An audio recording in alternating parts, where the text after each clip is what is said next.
Houthi का प्रहार समंदर में छिड़े विश्व युद्ध की आहट है।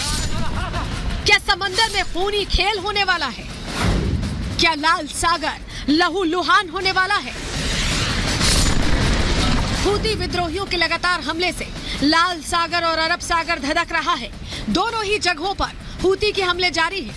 24 दिसंबर की ही वो तारीख है जब यमन के हूती विद्रोहियों ने सऊदी अरब से भारत के लिए निकले जहाज को निशाना बनाया।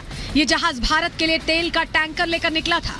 भारत आ रहा केन प्लूटो नाम का ये जहाज जापान का था और लाइबेरिया के फ्लैग से ऑपरेट हो रहा था।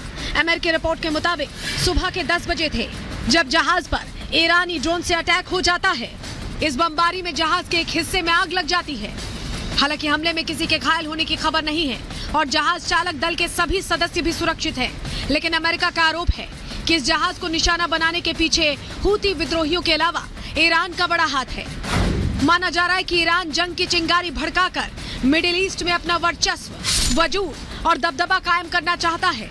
अमेरिका और इजराइल तो उसके दुश्मन हैं ही, अब उसने अमेरिका के साथी देशों को भी टारगेट पर लेना शुरू कर दिया है, जिससे साफ है कि ये पूरा गेम मिडिल ईस्ट में अपना दबदबा बढ़ाने का है, विश्व युद्ध की आग भड़काने का है।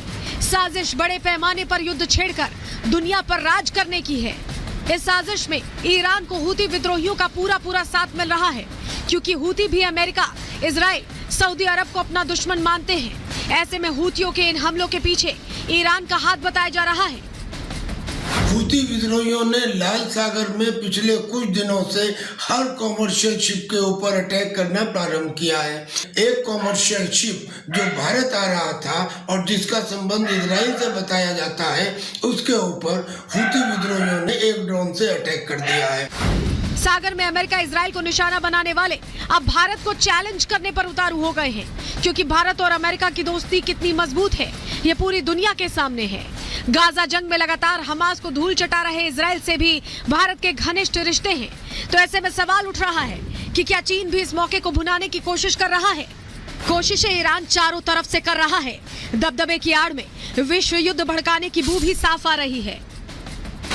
ईरान की नीयत और करतूतें पूरी दुनिया के सामने है। इजराइल गाजा युद्ध में भी ईरान की हिमाकत पूरी दुनिया देख रही है। ईरान ने ही हमास, हिजबुल्ला जैसे आतंकियों को हथियार सप्लाई किए हैं। अब अमेरिका ने भी लाल सागर में हाल ही में हुए इस हमले में बड़ा खुलासा किया है। अमेरिका का दावा है कि हूतियों को ईरान ने हथियार दिए हैं।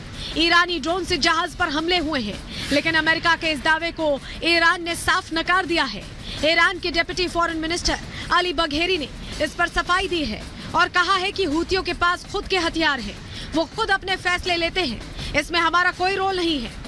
ईरान ने सीधे इस मुद्दे से अब पल्ला झाड़ लिया है, लेकिन सवाल है कि ईरान और हूतियों की भड़काऊ हरकतों को रोकने के लिए क्या किसी एक्शन की जरूरत नहीं है? इजराइल हमास जंग शुरू होने के बाद लगातार हूती विद्रोही लाल सागर और उसके आसपास के इलाकों में जहाजों पर हमला कर रहे हैं। हूती विद्रोहियों का कहना है कि जब तक इजराइल गाजा में अपने हमले रोक नहीं देता, वो इजराइल या उससे जुड़े जहाजों पर हमला करते रहेंगे। लाल सागर में हुई ये घटना कई सवाल खड़े कर रही है। सवाल ये कि क्या हूती विद्रोहियों का इस्तेमाल कर रहा है ईरान? ईरान वर्चस्व के लिए विश्व युद्ध कराएगा? क्या भारत तक पहुंच चुकी है गाजा युद्ध की आंच? फिलहाल ये ऑयल शिप 11 समुद्री मील प्रति घंटे की रफ्तार से आगे बढ़ रहा है, जिसके 25 दिसंबर को मुंबई पहुंचने की उम्मीद है। Bureau report, Republic Bharat.